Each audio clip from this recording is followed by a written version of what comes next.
Israel just attacked Iran. The fear of retaliation, escalation, and broader war is now rising.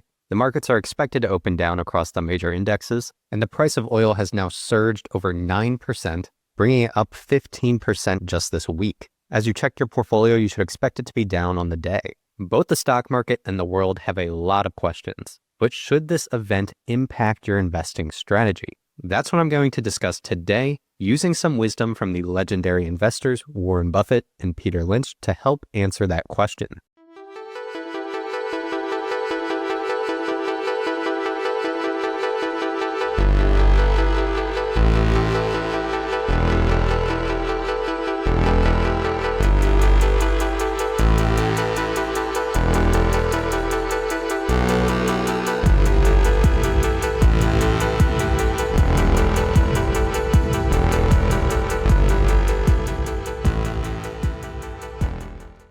My name is Zach. This is Dividend Data. You should leave a like and subscribe to the channel if you enjoy the video. First, I'm going to share this clip from Warren Buffett in 2014. When people start to think, well, this could be the beginning of something really bad, it could be even a World War III situation, it could be a return to the Cold War. Does any of that ever go through your mind? Well, if you tell me all of that's going to happen, I will still be buying the stock. You're going to invest your money in something over time. The one thing you could be quite sure of is if we went into some very major war, the value of money would go down. I mean, that's happened in virtually every war that I'm aware of. So the last thing you'd want to do is hold money during a war. And you might want to own a farm, you might want to own an apartment house, you might want to own securities. But I mean, during World War II, the stock market advanced, and the stock market's going to advance over time. American businesses are going to be worth more money. Now, dollars are going to be worth less, so that money won't buy you quite as much. But you're going to be a lot better off owning productive assets over the next 50 years than you will be owning pieces of paper. This took place the exact day Russia invaded Crimea. I previously referenced this clip when the Ukraine war started, and it has an important lesson you should be reminded of whenever global conflict arises. So what happened since then? The S&P 500 is up 227%. We've had even more disruptive events like a global pandemic and economic lockdowns, and Russia invading all of Ukraine combined with massive global inflation. Yet American businesses have continued to grow earnings and become more valuable. This is why it's so important to have your focus on the actual asset itself and not all the news of the world. After all, we are investing in businesses. This doesn't just apply to war, but nearly all the news you hear in the media. Peter Lynch does a great job explaining that in the following clip. There's always something to worry about. This is the difference. This is what happens in the stock market. Because, see, everybody's got the brain power to do well in the stock market. The question is whether you have the stomach for it. That's the key organ in the body. There's always something to worry about. So people weren't buying stocks in the 50s because they thought that another Great Depression was going to happen. In addition, people were very scared about nuclear warheads and nuclear war. In the 50s. People were building fallout shelters, stocking canned goods. There's something about going to Vermont, building a fallout shelter, putting canned goods in it, that you don't buy Minnesota Mining or you don't buy Eastman Kodak. I mean, the syllogism just doesn't work out, that you're buying lots of water, buying a shotgun, buying frozen food that will stay in the freezer with your own generator, and you're looking at growth stocks. Doesn't seem to work out that way, Every one of these little countries has enough warheads to blow the world up 88 times. Right? Who's built a fallout shelter there, We stopped worrying about it. I mean, there's always something to worry about. In the 50s, it was depression and nuclear war. The 50s was the best decade this century for the stock market, except for the 80s. Only slightly better. The 80s are only slightly better. People didn't expect a lot. We had an okay, it wasn't a great decade. They just didn't expect much. We made it through. And the stock market was terrific. Do you remember when oil went from 4 to 40? Remember that period? Oil went from 4 to 40, and the experts said it was going to go to 100.